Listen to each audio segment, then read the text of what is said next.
So Yeshua Masaya mga kamestro, nandito po ngayon si Maestro Ozzy upang tawasin natin ulit si Chris Aquino.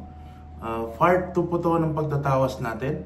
So tingnan natin kung may pagbabago na nangyari sa kanya, may matake pa bang spiritual, bumubuti pa ba yung pakiramdam niya, at iba't iba pang kaukulang impormasyon tungkol sa spiritual o sa physical man na sakit.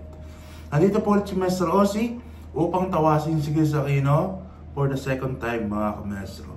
At gagamit po tayo ulit mga kamestro ng 3 cotton band, okay? Bali gagawin natin mga kamestro, 3 beses natin tatawasin si Chris Aquino, no? At umpisahan na po natin. I-explain ko po ito ng mas malalim at detalyado mga kamestro, no? Okay. Subukan ko na. Tasalang ko muna kandila at ang malinis na papel na 3. Diyos ang manak tastasan ng mga Panginoon sa lahat, na lang ng langit at tupa sa pamagitan mo pa na sa sapaitan ng pagkasimba sa Espiritu. Damas basa ng kamit na ito bilang pantaw sa kumatitipay kung sino man ito ang nagbibigay ng misala o karamdaman naman ang nagbibigay. Okay? So parang may sama sa okay? Start natin.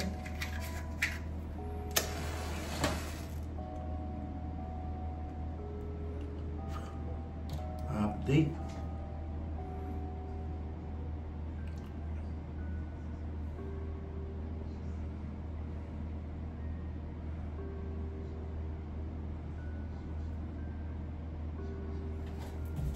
Okay, start po natin mga kamestro ang unang tawas.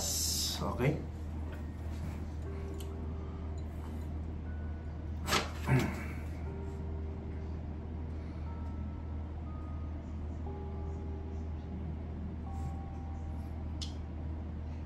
Nagkulay agad. Check natin ha.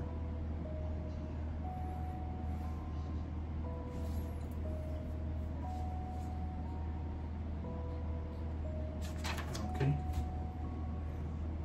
Ibang muna naman ito.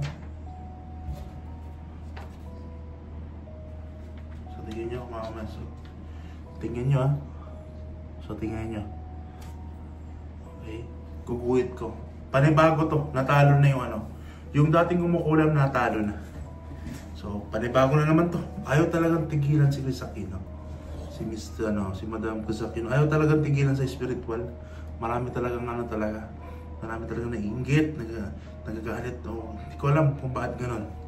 Alamin natin mamaya sa pangalawang tawas. Okay. Ito, guguhit ko mga kamestro para makita nyo.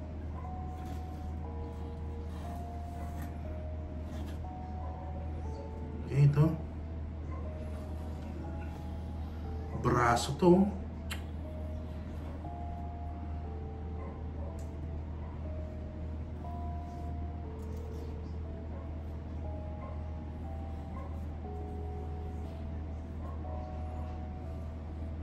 So, ano to?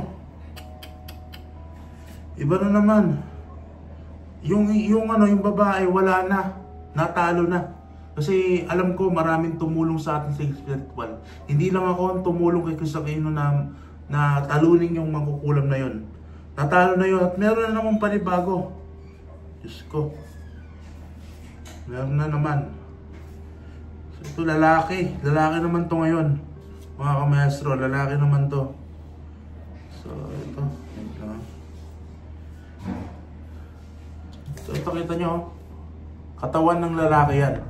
So, alamin natin sa second tawas para detalyado, no? Lalaki to na sumpa ulit. Kakilala niya to. Yung tumawas, yung natawas natin na babae nung nakaraan ay kakamti nito. So, bumabawi, Ramirez ba? So, ano siya sa dito? Sige, tuloy mo lang, babayaran kita. Parang ganun eh. Natalo tong babae. So, ito naman yun. Yung lalaki naman yan, yung kaibigan niya na marunong din ang nagbibigay ng sakit kay Chris Aquino. At tandaan natin mga kamestro, meron pa rin normal na sakit. Okay? Physical na sakit, meron pa rin po si Chris Aquino. Okay? Yung physical na sakit, ulabas na po ang spiritual doon. So, ang ginagawa natin ng solusyon, yung spiritual po mga kamestro. Check natin ang pangalawang tawas.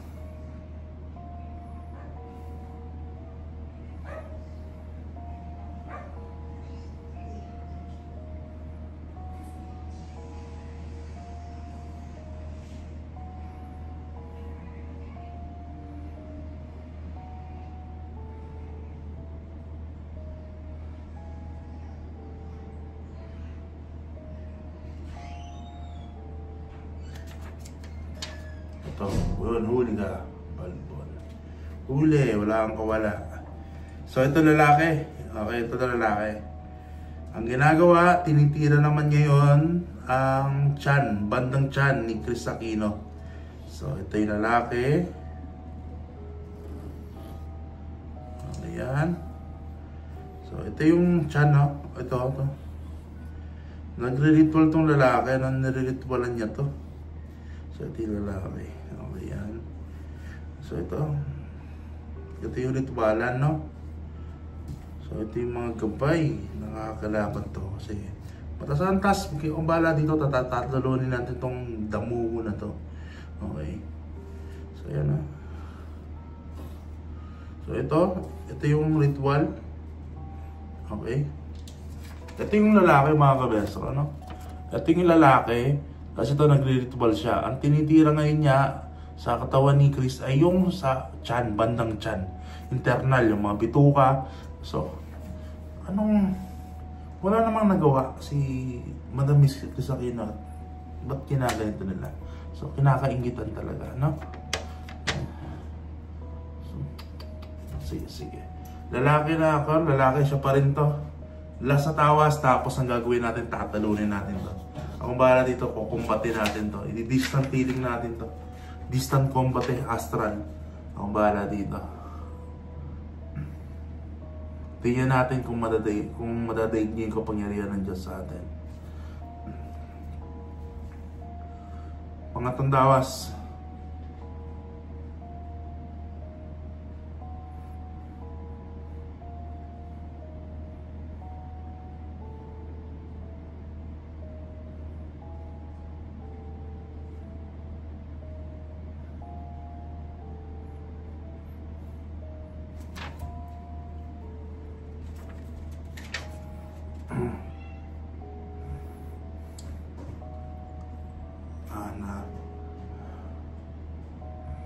Check natin. Sana makapanood ito ni Chris Aquino na maniwala siya sana. Mas malakas kasi ang epekto mga kamesto kapag yung tinatawas natin ay sampalataya or naniniwala sa ganitong mga bagay.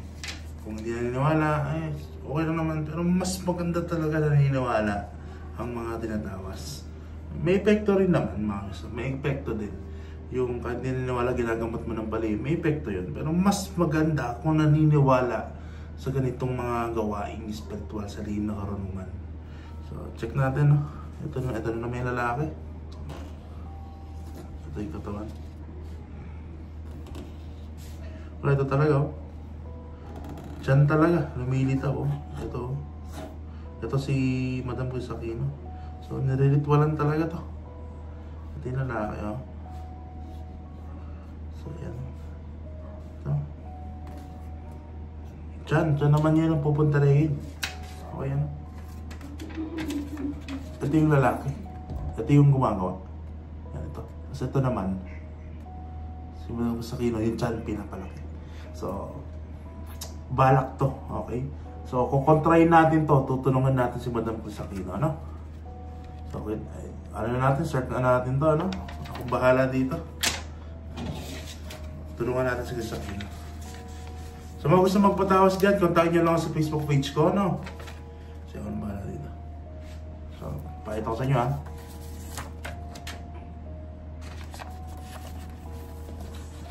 Ayan. So, yan po. Yan, ha? Yan.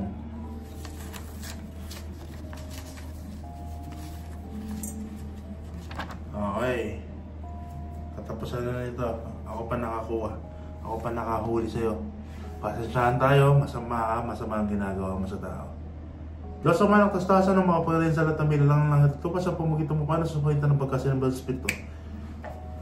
Ang tao man ito na nagbibigay ng sakit kay Chris Aquino ay papuksain ng lahat ng mga magdiribang ang anghel sa langit at babalik sa kanya lahat ng ginagawa niya. Sa mga ginagawa niya at binibigyan ng sakit, hindi lang kay Chris Aquino, sapagkat buhat pa sa mga iba-ibang binibiktima niya, ay babalik sa kanya at parusahan siya ng banal na presensya o buhay na salita na ito. Sa papikas ko ng orasyones na ito at buhay na salita ay durog, puksa, lusaw ang maabutan.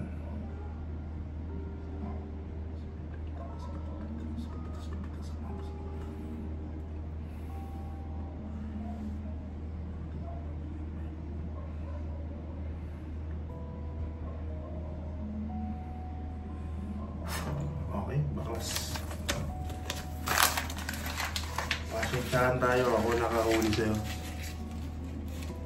Okay. Sunugin. Sunugin natin. Sunog ka ngayon. Hanap na ng kakampi mo. Okay.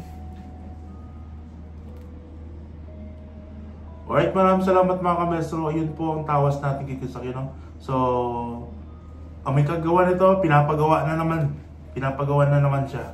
So, nag-uutos talaga. Sige, babayaran kita ng ganito kalaki. Sige, bayaran kita kahit gaano kahalaga ang gusto mo. So, nag-uutos talaga dito, ano din, ma-influensya din talaga. So, sige, babayaran kita. Kulamin mo siya. Huwag mong tigilan. Babayaran kita. Ano, dinadaan sa pera. At itong magkukulang talaga, tiba-tiba sa pera. Ay, pasensyahan tayo na huli ka ng manggagamot. Good luck sa'yo, no? Nahuli ka ni Maestro Rosie. Kawawa ka ngayon. So marami yung mga kamaestro natin na marunong, patay ka rin. Mali ang ginagawa mo. Kinukulang mo ang tao. Okay? Salamat po mga kamaestro. Hanggang sa muli, paalam po. Pax.